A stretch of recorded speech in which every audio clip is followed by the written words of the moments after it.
တီကောင်းဆိုင်ရဲ့ဒီကတော့ winner Abraham Joe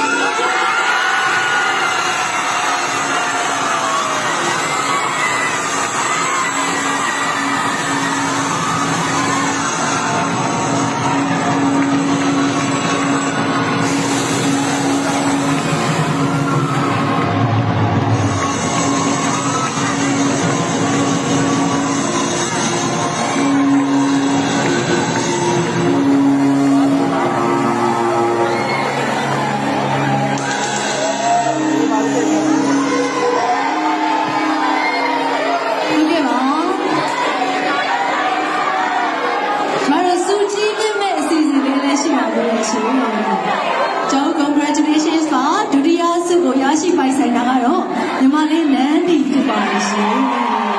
congratulations နန်းဒီညီမလေးဒီအများကြီးကျေးဇူးတင်ပါတယ်